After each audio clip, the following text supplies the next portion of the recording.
Escrituras, porque vós cuidais ter nelas a vida eterna, e são elas que de mim testificam. Isso, só uma coisa, Vitor. Todo mundo presta atenção, mas ninguém responde, não fala nenhum A, porque a pergunta é só para o Vitor, por enquanto, tá bom? Depois a gente consulta os universitários, mas por enquanto é só o Vitor. E aí, Vitor, o que Jesus quer dizer com isso? O que ele está dizendo, na verdade? Eu entendo que ele quer dizer que devemos estudar as Escrituras Sagradas, né? Porque delas testificam a obra de Jesus, que a Bíblia é a obra de Jesus, né? Do começo ao fim, e nelas tem o caminho da vida, da vida eterna, onde nós podemos alcançar a nossa salvação, e é isso aí, alcançar a vida eterna, pelo caminho que é Jesus. Beleza, tá. Todo mundo concorda com o Vitor? Todo mundo concorda com o Vitor? Que Jesus está mandando interpretar as Escrituras? Aliás, desculpa, examinar? Todo mundo concorda ou alguém não concorda? Quem discorda do Vitor, levanta a mão, por favor. Ou diga alguma coisa aí. Todo mundo concorda?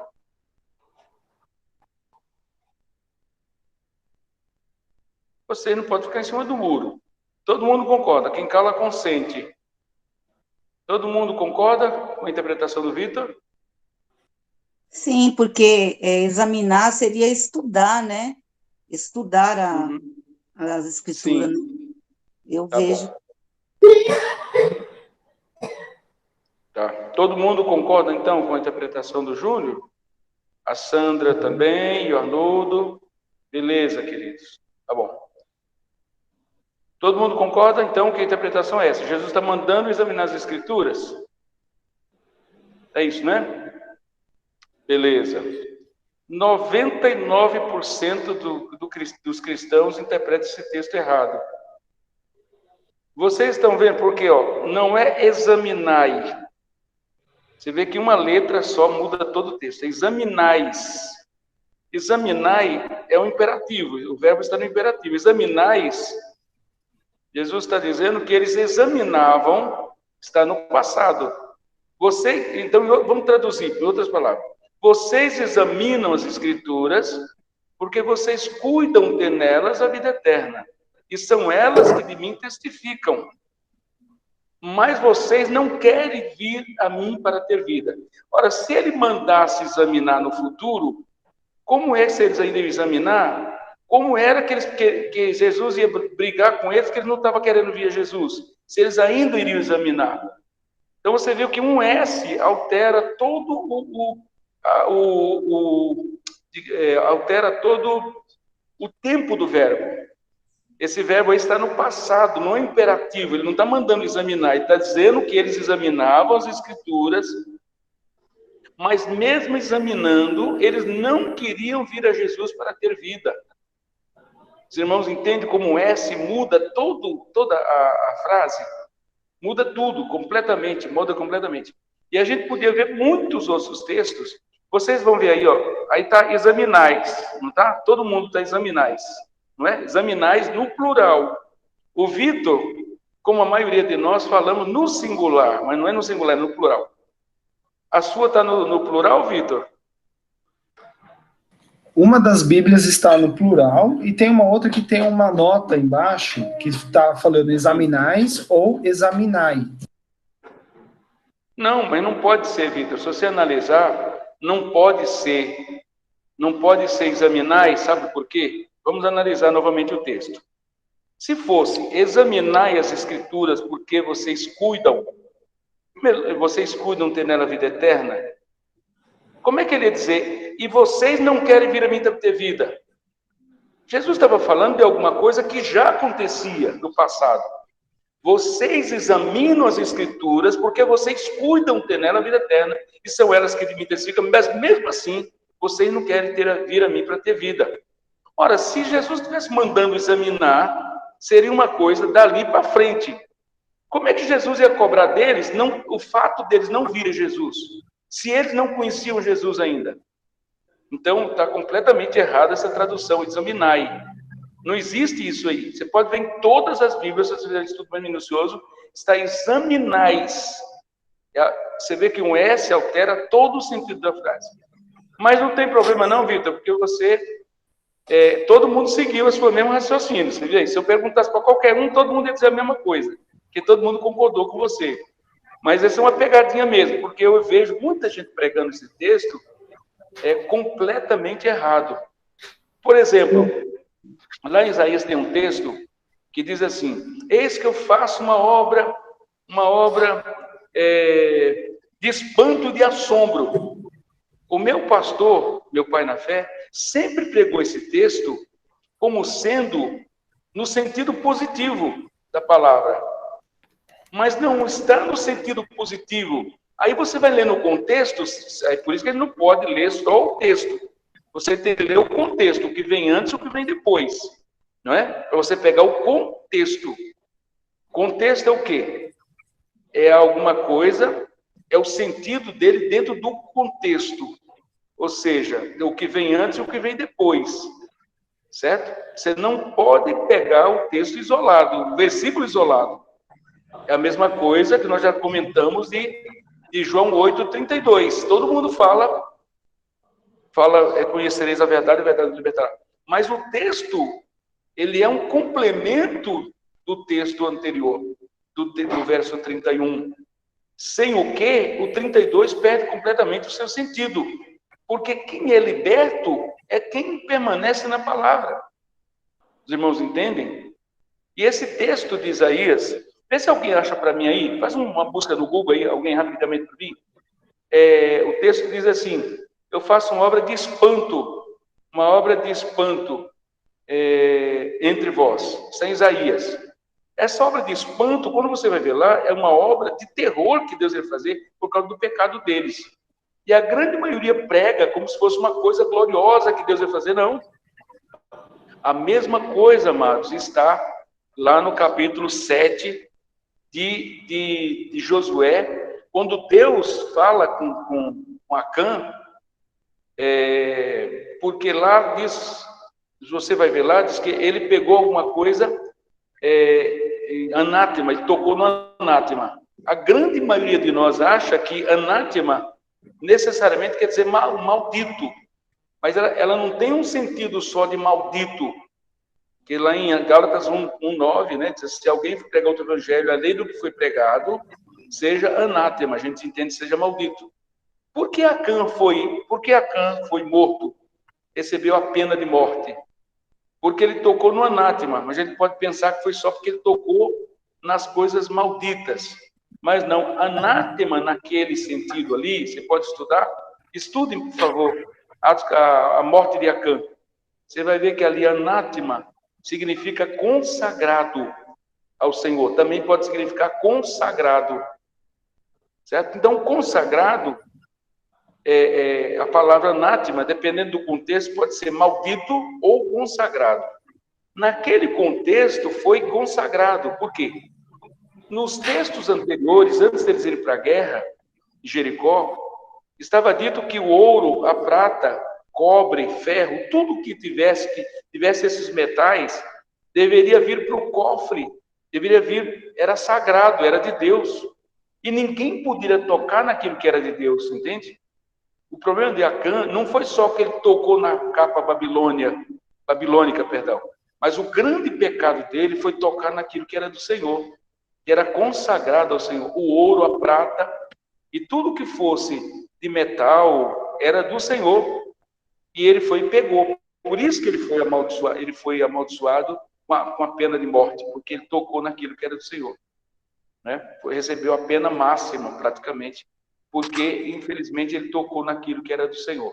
Então, ter muito cuidado quando você lê o texto, prestar muita atenção em ponto, vírgula, se está no singular, se está no plural. Isso tudo é importante, amados, porque a gente pode, de repente, fazer uma teologia em cima de um texto e, às vezes, aquela teologia está errada por causa de um S ou de uma vírgula. Então, a gente precisa ter cuidado. Tem gente que lê a Bíblia como Chaves. Já viu como é que o Chaves lê? Ninguém entende nada que ele lê, maluco. Mas tem crente que lê a Bíblia que nem o Chaves. Não respeita ponto, vírgula, respeita nada. aí você vai fazer um samba de crioulo doido, e não a interpretação correta da Bíblia. Então, por isso que a gente precisa ter muito cuidado. Então, eu dei esses 2 textos para vocês, mais para vocês prestarem atenção como a gente pode ser sugestionado a uma interpretação que não é interpretação bíblica. Então, sempre, como a gente percebe muitas interpretações incorretas, né, de textos bíblicos, por exemplo, a cruz é um assunto que não é muito entendido o que é cruz. Normalmente, a gente fala assim, os cristãos assim, essa mulher, ou esse homem com o qual eu casei, é uma cruz, é a cruz que eu carrego. Mas a cruz não é instrumento de sofrimento, a cruz é instrumento de morte. Se a pessoa está viva e sofrendo, isso não é cruz. Então não pode dizer que o marido é uma cruz, o filho é uma cruz, e a pessoa diz que é uma cruz. Por quê? Porque Jesus sofreu na cruz, as pessoas acham que o sofrimento é a cruz. Mas a cruz é a morte. Tome cada dia a sua morte e siga-me. Por quê? Cristianismo é não mais eu, é morte para o ego. Não é, amados? Então, por isso que é bom a gente ver vários textos para a gente não interpretar. Por isso que quanto mais a gente conhecer as Escrituras é melhor, porque a gente vai se lembrar, quando a gente vai ser induzido a interpretar um texto, a gente lembra do outro, opa, não pode ser isso não, porque o texto tal, diz isso, isso e isso, e vai se contradizer. A Bíblia nunca, um dos princípios da Bíblia é que a Bíblia nunca erra, a Bíblia nunca se contradiz. A Bíblia tem aparentes contradições, mas ela não tem contradição. Então, eu não posso interpretar um texto que contradiga um outro. Você entendeu? Eu não posso interpretar. Tá certo, querido? Vitor, você queria falar alguma coisa, querido?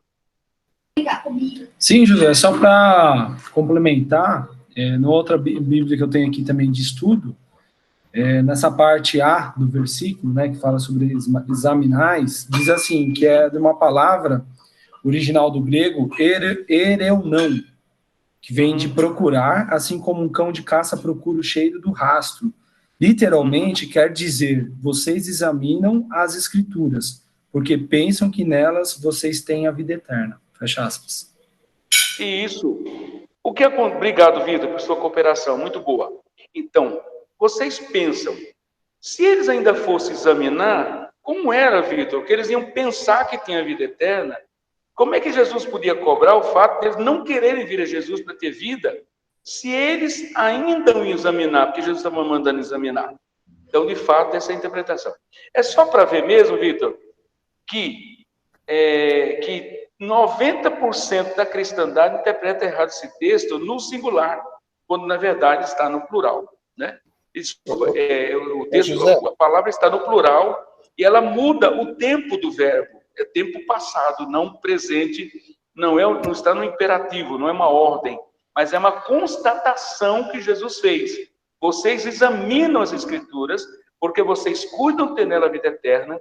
Vocês, e é interessante o texto aí que o Vitor falou, né? Que é como um cão que fareja. Pois é, eles tinham uma devoção muito grande pela letra, porém eles não valorizavam aquilo que eles tanto examinavam, eles não valorizavam, porque a Bíblia de Gênesis e Apocalipse aponta para Jesus. Qual a finalidade da Bíblia toda, de Gênesis e Apocalipse? É revelar Jesus. E eles, mesmo examinando as Escrituras, como Paulo foi criado aos pés de Gamaliel, ignorava Jesus, não é? Tanto é que Paulo diz, quem é Senhor? Ele não sabia que era Jesus. Jesus era um ilustre desconhecido para ele. Pode falar, Mário. Então, é o seguinte, não é tão simples não, porque aí tem gramática no meio, né? A ordem do verbo diz muita coisa. Por exemplo, se o verbo... A ordem do verbo não parou passado, Mário, por isso. Então, se o verbo tivesse primeiro, ele estava andando. Se o verbo fosse primeiro, assim, por exemplo, examinar e voz, ele está mandando ler. Como o verbo está depois, aí sim ficou no passado. Sim, o importante é isso, o verbo está no passado, não é uma ordem imperativa, nem é no presente. Então ele está dizendo isso que nós já comentamos. Mas está bem, amado, é só uma dica de alguns textos E vocês podem levantar outros também, por favor. A semana que vem, tragam textos que normalmente são interpretados errado. Como eu estou dizendo, alguém achou Isaías? Esse que eu falo, uma obra de assombro e de espanto. Alguém achou Isaías? Coloca aí, uma obra de assombro e espanto. Você vai cair em Isaías. E aí você vai ver que a grande maioria prega isso no sentido positivo. Agora, eu fico pensando assim, poxa, será que as pessoas não valorizam o texto, não lê o texto? Por isso que a gente tem que ter muito cuidado, né? Na aplicação, né? Aplicação. Que nem um camarada, um irmão, contou para mim um testemunho que ele ficou muito envergonhado. Só vou falar isso, vou passar a palavra para o Mário. Ficou muito envergonhado.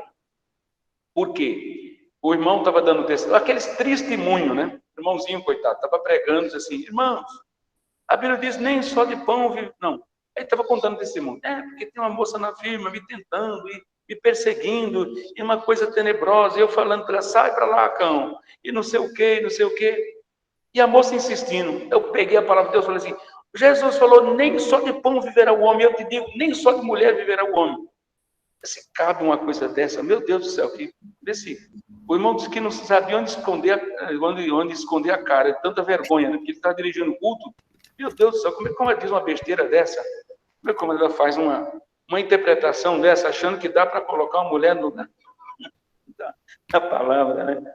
Então tem umas coisas assim muito absurdas que a gente tem que evitar, né, amados?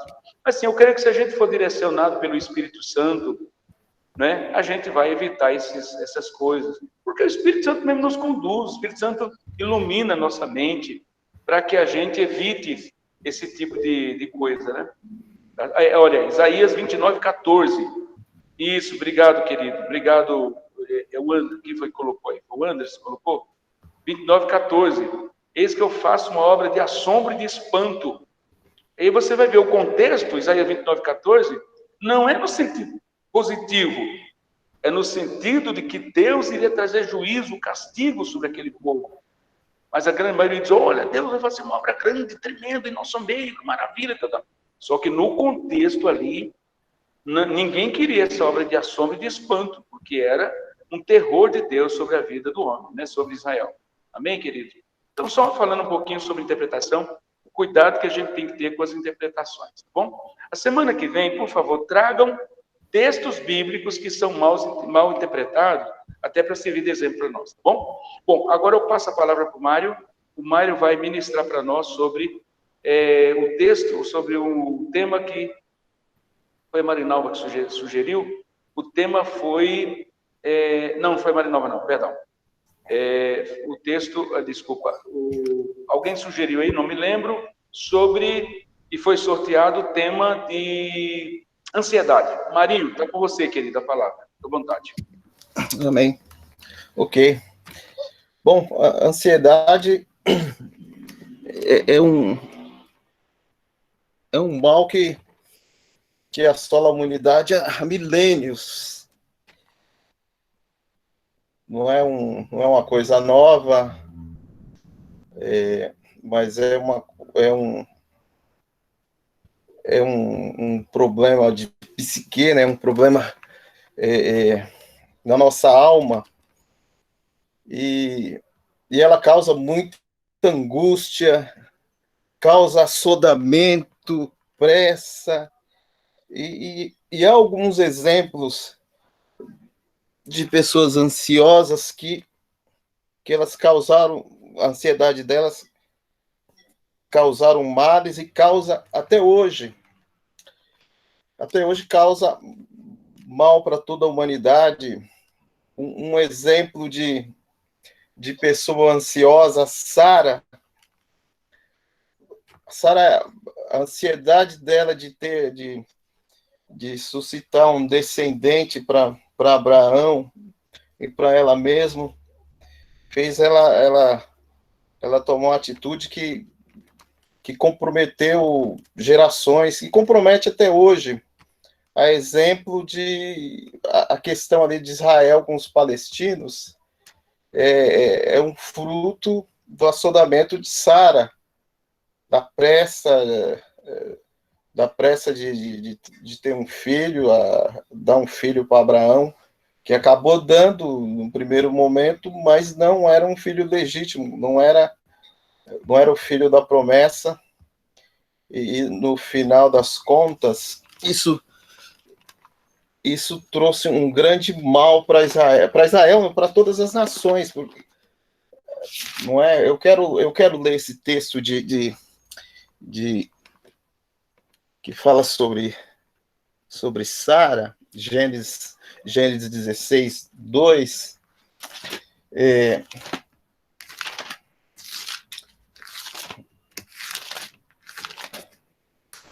Vamos lá, 16, 2.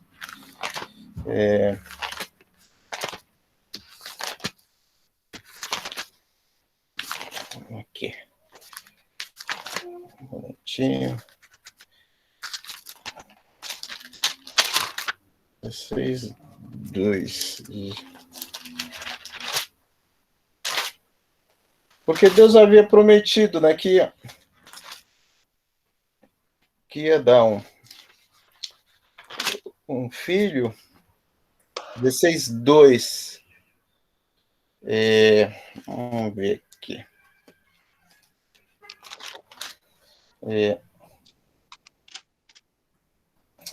Desculpa, eu estou aqui. Estamos 13 aqui.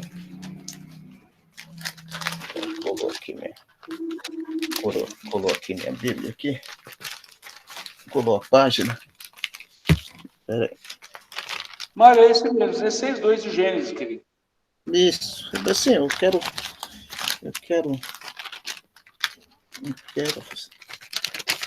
Calma. É que colou a minha página aqui. Eu perdi a página. Ela saiu aqui.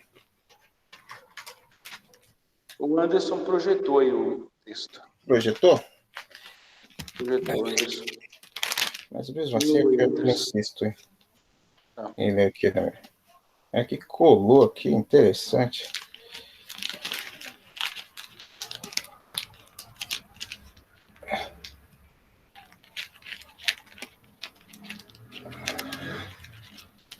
Pronto.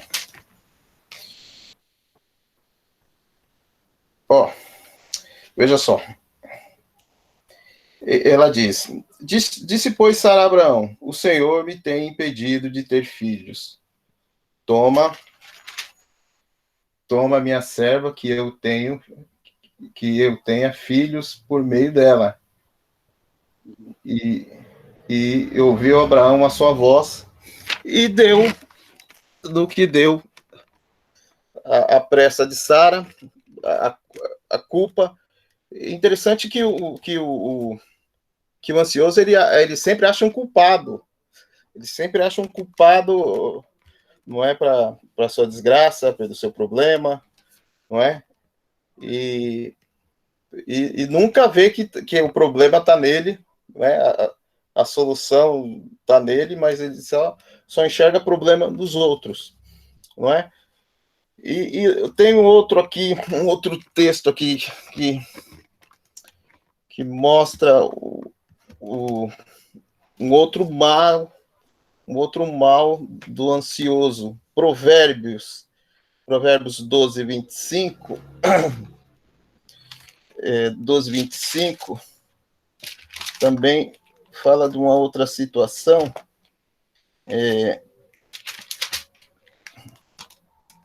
Do que a pressa.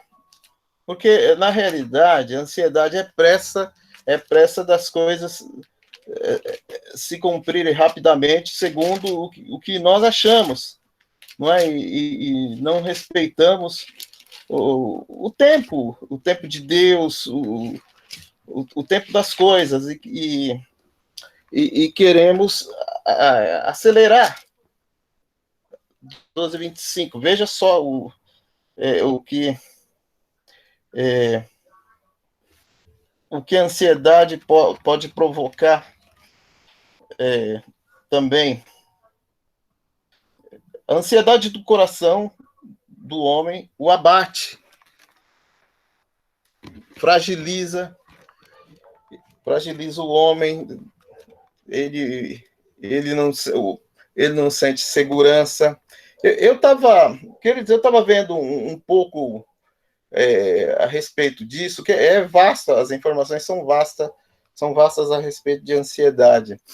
E eu estava vendo um relato de uma médica que ela dizendo que a ansiedade ela traz até dores no ombro, dores na coluna, só para nós entendermos a seriedade que é uma pessoa ansiosa, o que causa, além de problemas espirituais, problemas físicos a ela, não é?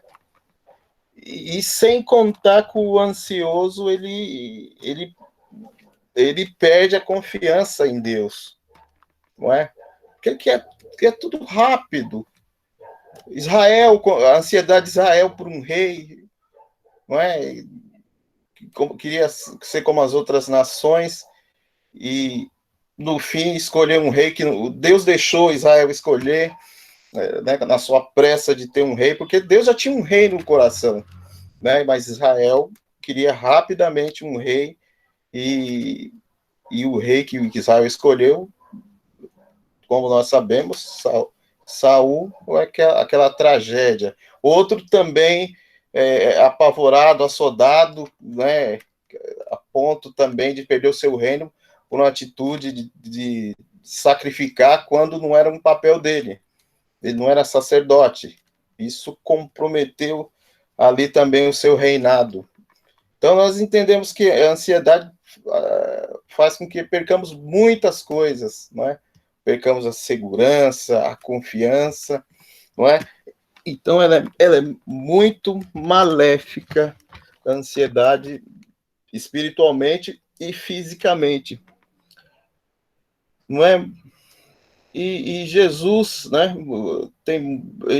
Ele combatia essa ansiedade, né? Tem um texto aqui, Jesus fala, não fique ansioso por coisa alguma. Não tem ansiedade de forma alguma. Vamos lá para não ficar só em mim. Mateus 26, né? 6, né? 6:25. Ele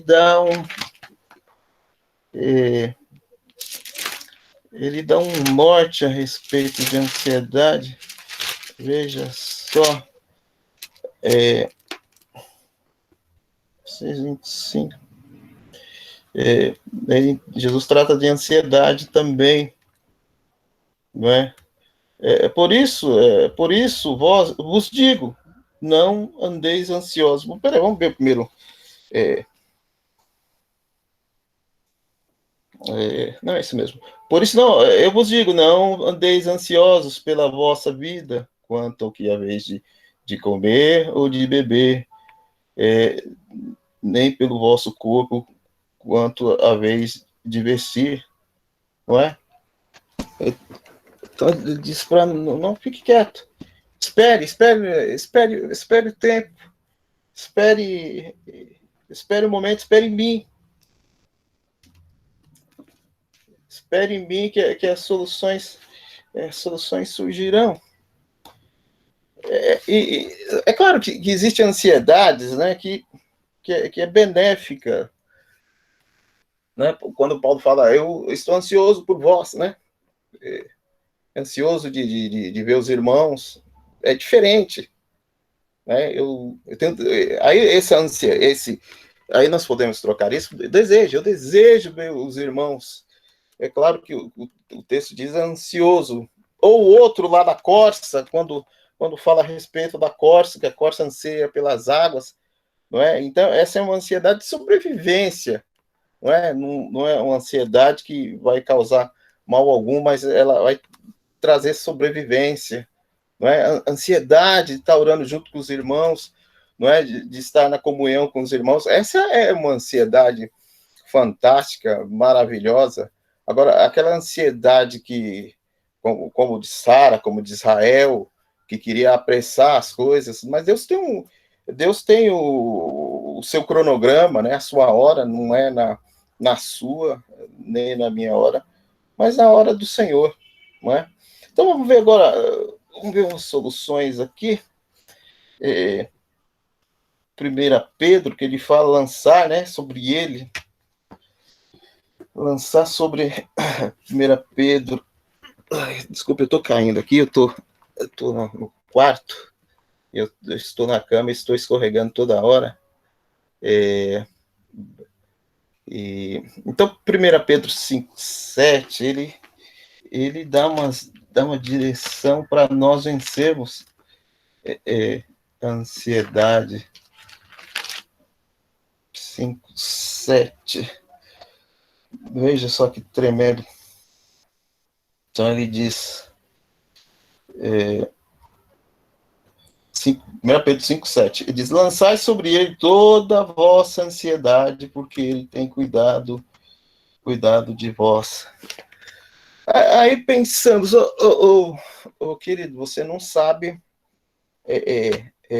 o que eu estou passando, a pressa que eu preciso resolver, que eu preciso um milagre, é urgente, Deus, eu tenho pressa, mas o mesmo Pedro, queridos, ele diz também que, ainda que alguns julguem tardio, não é? Mas não há coisa tardia do Senhor, nem coisa que venha mais cedo. As coisas de Deus vêm sempre na hora, né? Sempre no momento certo, não é depois, e nem antes, é na hora certa. Agora, a grande questão é nós esperarmos, nós precisamos esperar, precisamos segurar a nossa onda, né, a nossa pressa. Espera nele. No casamento também, a ansiedade dos jovens, né, de casar, né, passa o tempo, já estou numa idade já que precisa casar e não conseguir, e se aventura no primeiro que vê, e a tragédia está pronta, não é? Então, muitos males causam ansiedade, mas nós temos soluções em Deus. Espera. A sua pressa não, se resolvesse, estava tudo certo, mas não resolve. É no tempo, na hora de Deus, não é? Tem que esperar. Espera nele. Sara não soube esperar, Israel não soube esperar, e a tragédia foi feita, não é? E Davi também teve um momento de ansiedade. Ele dá ordem para ele: espera, alma, porque você está abatida, né, angustiada, porque um dos males da ansiedade, traz abatimento, angústia, temor, não é? Acha que está demorando, que as coisas não vão acontecer, mas segundo a palavra de Deus, é para nós lançarmos todas as nossas ansiedades, e para não ficarmos ansiosos por nada, por coisa alguma, não é? Tem coisas que nós entendemos que tem pressa, né? Mas o tempo é do Senhor. Nós temos problema com o tempo, mas Deus não tem problema de tempo. É na hora certa, as coisas se encaixam na hora certa, não é? E é isso que vai trazer segurança para nós. Esperar em Deus, no tempo de Deus, na hora de Deus. Isso vai evitar de nós tomarmos atitudes erradas, vai evitar que fiquemos doentes. É interessante que a ansiedade, por que ela traz doença, né? Ela traz doença porque nós nos agitamos, não é? E evidentemente que eu não sou médico, né? Mas eu, por leitura, eu consigo entender algumas coisas, porque as pessoas ficam doentes, aumenta a sua pressão, não é? Tem problemas cardíacos, porque o nosso corpo em estado de pressão, ele reage, começa a liberar enzimas, e essas enzimas são substância tóxica que vai para o nosso fígado, e isso causa muitos males, pessoas que têm problema de intestino, dor no estômago, dor de cabeça, uma série de coisas, fruto de quê? Da pressa, do assodamento, não é? Das coisas acontecer, e essa ansiedade causa nervosismo, mas, segundo o que o Senhor falou, lança sobre ele, Pedro diz, lança sobre ele todas as vossas ansiedades, que ele cuida, não é? Ele cuida, como tem cuidado de vocês, tem cuidado de mim, da nossa família. Eu acho que essa é a segurança que nós temos que ter. É inevitável ficarmos ansiosos? É inevitável, não é? Mas nós precisamos lançar todas as nossas ansiedades nele, não é? No Senhor. Por exemplo, o José deve ter, assim, também uma ansiedade de formar líderes, né? Capacitar líderes, mas ele sabe muito bem que não é na pressa dele, é no Senhor, é o Senhor que vai colocar nos corações dos futuros líderes a responsabilidade, por mais que o José faça, as coisas não vão acontecer, porque é no tempo do Senhor, não é? Não é no nosso tempo, no tempo de ninguém, é do Senhor. Então, esse é o meu breve constatação a respeito de ansiedade, meus queridos. Amém. Amém, Mário. Obrigado, querido. Boa palavra. Amado, você vê que o Mário levantou pontos importantes, pontos muito importantes, que sempre nos ajuda a, quando nós formos pregar sobre o assunto, a gente ter muita matéria para ministrar, né? Muito interessante. Porque levanta pontos aí que às vezes não tinha pensado, aspectos importantes do assunto que a gente não havia pensado. Eu vi uma palavra do Jamê, uma frase só, que ele pediu, inclusive, para a gente estudar sobre esse assunto, não sobre ansiedade, né? Mas ele passou um livro para a gente ler, mas ele disse que Jesus só tem uma ansiedade que é legítima, que Jesus falou dela. Ele diz, eu muito ansiei por comer, por celebrar a ceia com vocês. Eu muito ansiei por esse momento. A única ansiedade que é legítima e que é saudável é a ansiedade por comunhão, né? É a única ansiedade que é legítima. É você ansiar viver em comunhão. Isso sim. Jesus diz, eu ansiei muito comer essa ceia com vocês, né? Então, a única coisa que nós devemos ter ansiedade é para manter comunhão com o nosso irmão, para ter comunhão, né? Fora disso, toda ansiedade, como o Mário disse, ela é tóxica, ela é negativa, ela trouxe muitos problemas para o povo de Deus, né? A ansiedade realmente faz muito mal. E eu estava pensando, o Mário falou-se disso, né? O remédio para a ansiedade, é isso que o Mário falou. Nós poderíamos colocar o remédio para a ansiedade, abrir um tópico lá. Então, o Mário falou sobre os males da ansiedade, exemplos bíblicos de ansiedade e suas consequências negativas, né? Foi um outro tópico, gente, tópicos, né? E o remédio para a ansiedade, que é a oração. 1 João 5,7, 1 Pedro 5,7. E há um outro texto também, Mário, muito interessante, que é Filipenses. Eu estava vendo aqui, mas não consegui achar. Assim, não andeis ansiosos por coisa alguma, antes as vossas petições sejam todas conhecidas diante de Deus, e deve estar relacionado com 1 Pedro 5,7. 4,6, né? Está aqui no meu. Está aqui na minha relação. Qual é o texto, Mário? 4,6. 4,6, isso, muito bom. Eu estava procurando que não tinha achado. O melhor remédio para a ansiedade é a oração, né? Isso aí, ó, o Anderson já postou para nós, 4, 6 e 7. Muito interessante, né? Esse assunto. É um assunto que está muito em evidência em nossos dias, porque há muita gente ansiosa, e a única ansiedade que nós temos que ter é pela comunhão. Fora disso, toda ansiedade ela é tóxica. Jesus disse mesmo, não andeis ansiosos, porque a ansiedade é uma falta de confiança no Senhor, não é? Ele diz lá, né, em Mateus, quando ele diz no capítulo 6, buscar em primeiro lugar o reino de Deus. Então, uma coisa que nós temos que buscar é o reino de Deus, e o resto Deus vai acrescentar no seu tempo, no seu modo, não é?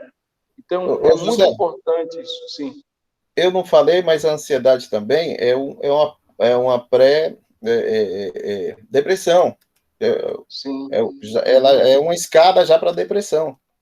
Sim, é um caminho para a depressão, né? É um degrau, né? É um degrau na escada ascendente para a depressão. De fato, então, tem muitos males. Bom, eu quero deixar um desafio para vocês, que é o seguinte: quem vai continuar essa pregação e organizar? Você vê que nós aqui, o Mário deu várias pistas para nós, e nós aqui citamos outras. Eu queria que um de vocês, homens ou mulheres, no próximo domingo, na próxima semana, apresentasse, dentro de 20 minutos, que foi mais ou menos que o Mário gastou até menos que isso, apresentasse uma ministração, vale também o que o Mário já falou, tá bom? E o que o Mário não falou, tá bom? Quem poderia se habilitar para isso, de vocês? Ainda dentro do tema ansiedade. Ampliar mais esse tema.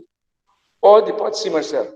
Marcelo, então, vai ministrar, viu, Thaís, na semana que vem sobre ansiedade. Ele vai continuar o assunto do Mário, tá bom? Pode, inclusive, usar o que o Mário já levantou para nós, os pontos que o Mário já levantou para nós, tá bom? Ok. Então, a semana que vem ficamos assim. Então, o nosso querido Marcelinho vai estar ministrando para nós sobre ansiedade. Bem?